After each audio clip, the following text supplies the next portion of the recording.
Assalamualaikum warahmatullahi wabarakatuh. Perkenalkan, nama saya Muhammad Naufal Wafi. Nomor induk mahasiswa 220101111013 dari kelas PAIA angkatan 2022. Izin mempresentasikan terkait laporan hasil observasi saya selama melakukan asistensi mengajar di MTSN 1 Gresik. Berikut adalah laporan hasil observasi yang akan saya sampaikan. Yang pertama yaitu di poin latar belakang di bagian pendahuluan, itu terdapat beberapa unsur yang nantinya akan dijelaskan di situ, yaitu yang pertama yaitu pendidikan tidak hanya berfokus pada intelektualitas siswa, jadi juga pendidikan karakter dari guru oleh peserta didik. Jadi di dalam ruang kelas tidak hanya berfokus pada lingkup kognitif saja, tapi juga pendidikan karakter atau pembentukan karakter di sana juga berjalan secara semestinya, dikarenakan sesuai dengan pendidikan karakter, poin-poin yang tertulis dalam undang-undang pendidikan yang ada di Indonesia terkait dengan pembentukan karakter. Yang selain itu, di dalam unsur laporan observasi budaya sekolah itu terdapat kata budaya sekolah, yang dimana budaya sekolah ini berperan sebagai hidden kurikulum yang membentuk kepribadian siswa, yakni bagaimana si hidden kurikulum itu atau kurikulum yang tersembunyi atau tersirat itu akan membentuk kepribadian siswa secara lebih baik atau secara terus menerus. Dan observasi dilakukan selama 3 bulan, yaitu mulai dari bulan Februari sampai April 2020 sampai akhir dari magang. Nah, memasuki poin kedua yaitu tujuan dari observasi yang saya lakukan. Yang pertama adalah mengidentifikasi budaya sekolah formal dan non formal. Jadi bagaimana nantinya di laporan observasi ini saya menjelaskan tentang bagaimana budaya sekolah yang ada dalam sekolah tersebut di MTSN Gresik, di tempat saya asistensi mengajar. Yang kedua yaitu menganalisis peran semua elemen sekolah dalam bentuk budaya. Jadi apa saja budaya yang terkandung di dalam semua elemen atau semua komite sekolah, semua warga sekolah, itu akan secara deskriptif akan dijelaskan di laporan observasi. Yang ketiga yaitu mengamati implementasi budaya sekolah dalam kegiatan sehari-hari, yaitu bagaimana budaya sekolah itu dapat diimplementasikan oleh siswa dalam kehidupan sehari-hari. Yang selanjutnya yaitu menilai kontribusi budaya sekolah terhadap karakter siswa, yaitu bagaimana budaya sekolah itu dapat menjadi terkontribusi terhadap karakter peserta didik. Seperti contohnya bagaimana dampak terkait sopan santun dan bagaimana penerapannya, serta bagaimana akibatnya ketika siswa itu menerapkan pola sopan santun di lingkungan sekolah. Yang ketiga yaitu meningkatkan kepekaan mahasiswa terhadap dinamika sekolah, yaitu bagaimana sebagai mahasiswa asistensi mengajar itu bagaimana bisa kita peka, dikarenakan adanya laporan observasi otomatis kita akan mengamati kejadian langsung yang ada di sekolah dan menuntut kita untuk bagaimana untuk peka terhadap lingkungan sekitar, yaitu lingkungan tempat kita asistensi mengajar. Masuki poin ketiga yaitu landasan teori. Di sini saya mengambil teori budaya sekolah yang diusulkan oleh Dill dan Peterson. Budaya sekolah itu adalah roh dari institusi pendidikan, bagaimana pendidikan itu berjalan semestinya dan tidak monoton. Jadi di sekolah itu terdapat budaya-budaya tersendiri.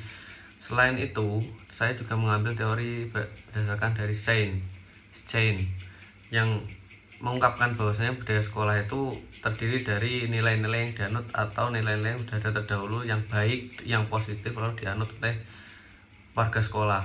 Memasuki poin keempat yaitu bab metode observasi, bab 3 metode observasi, yaitu di observasi kali ini kita mengambil metode kualitatif dengan studi kasus, yaitu bagaimana kasus budaya sekolah yang ada di sekolah ini dapat diamati secara maksimal, dikarenakan pemilihan jenis observasi, jenis metode observasi yang tepat nantinya akan menghasilkan sebuah hasil yang maksimal, yang faktual dan efektif.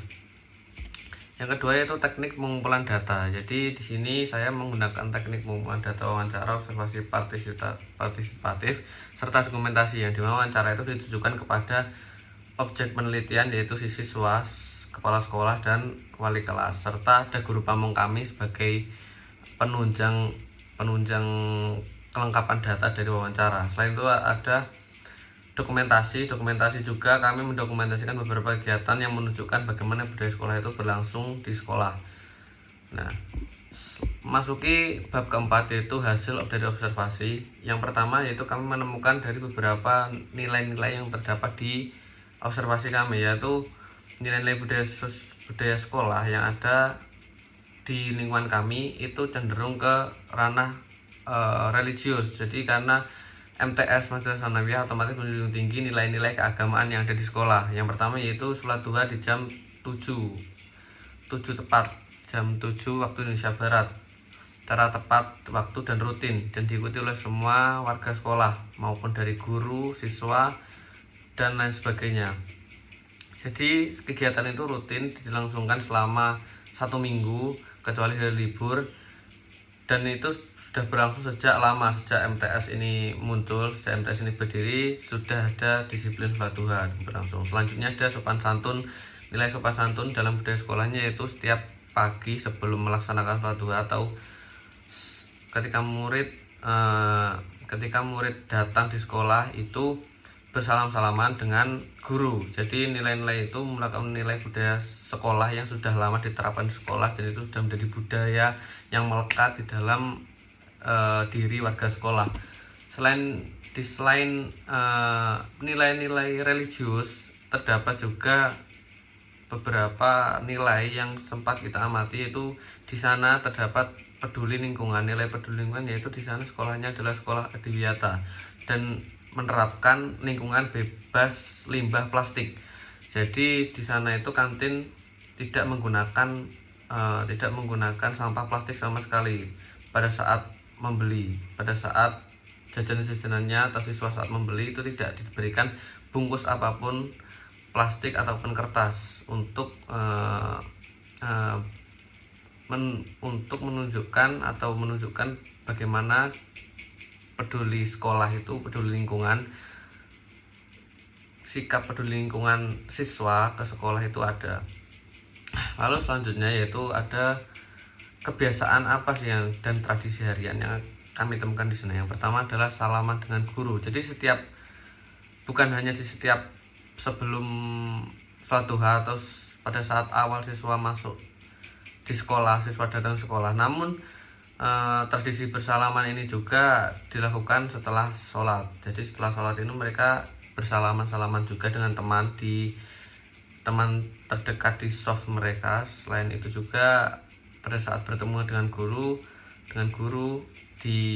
pada saat bertemu dengan guru mereka juga saling sapa dan kadang-kadang bersalaman.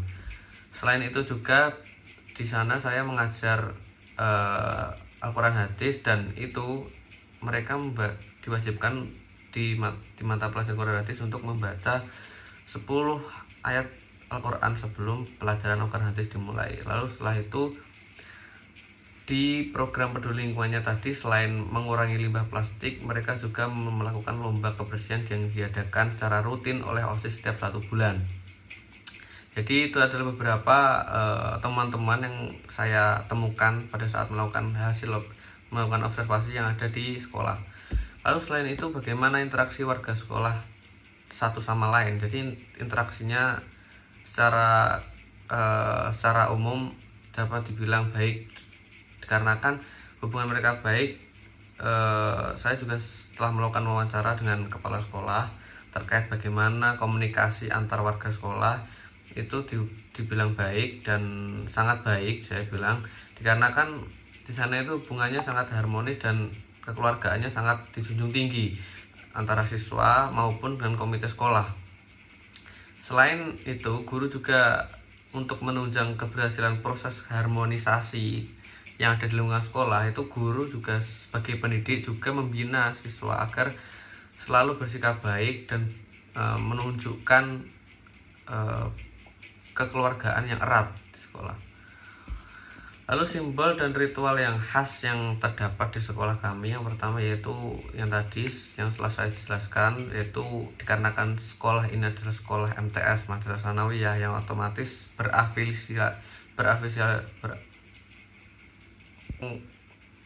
berafiliasi langsung dengan Kementerian Agama. Jadi otomatis sekolah ini merupakan sekolah sekolah yang menjunjung tinggi nilai religius.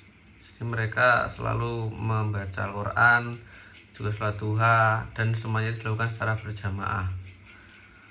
Lalu bagaimana saya menganalisis berdasarkan teori yang diungkapkan oleh Dale Peterson dan Shane. Jadi di sini grand teori yang saya gunakan yaitu teori dari Dale Peterson terkait teori budaya sekolah, yaitu di teori oleh Dale dan Peterson itu ada beberapa teori-teori, yaitu teori share value, meaningful ritual, dan relational culture, serta symbiotic leadership, yang dimana di dalam keempat unsur tadi setelah saya analisa dan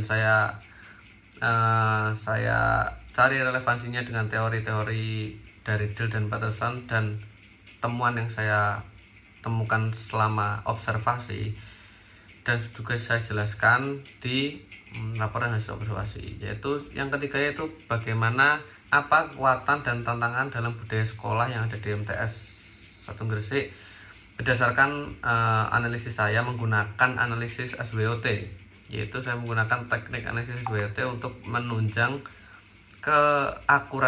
keakuratan data yang telah saya peroleh, yaitu jadi SWOT ini adalah strength, weakness, opportunities, dan threat. Jadi ada 4 komponen yang ada dalam analisis, yaitu kekuatan, kelemahan, tantangan, dan juga peluang. Jadi saya sudah menganalisis secara mendalam terkait dengan bagaimana kekuatan dan tantangannya melalui analisis SWOT. Jadi kekuatan yang terdapat dalam budaya sekolah yang ada di sana, yaitu kekuatannya, jadi ketika mereka secara kontinu melaksanakan budaya sekolah tersebut secara rutin dan terus menerus, maka yang akan terjadi adalah sekolah tersebut akan timbul nilai-nilai positif yang terus menerus. Namun sebaliknya, apabila mereka tidak tantangan dari tersebut adalah apabila mereka tidak melakukan budaya sekolah yang positif itu secara rutin, otomatis budaya tersebut perlahan-lahan akan lenyap. Jadi kesimpulannya adalah dari penelitian ini adalah dari observasi yang saya lakukan adalah bagaimana budaya sekolah itu menjadi sangat penting, dan terutama budaya sekolah yang positif, dikarenakan di sana budaya sekolah itu yang diutamakan adalah budaya positif, yang negatif harus ditinggalkan. Di budaya sekolah ini secara tidak langsung melekat dalam diri siswa, diri warga sekolah. Lalu budaya tersebut tidak hanya dilakukan di lingkungan sekolah, budaya baik jadi terimplementasikan ke dalam masyarakat. Jadinya tidak hanya sekolah yang merasakan dampaknya, namun juga masyarakat juga merasakan dampaknya juga. Dan interaksi antar warga sekolah itu juga sangat diutamakan, dikarenakan apabila mereka menjalin interaksi secara baik, secara harmonis, maka tidak ada disintegrasi antar warga sekolah. Sekian dari saya, apabila ada salah ucap atau kurang lebihnya mohon dimaafkan. Saya akhiri, Wassalamualaikum warahmatullahi wabarakatuh.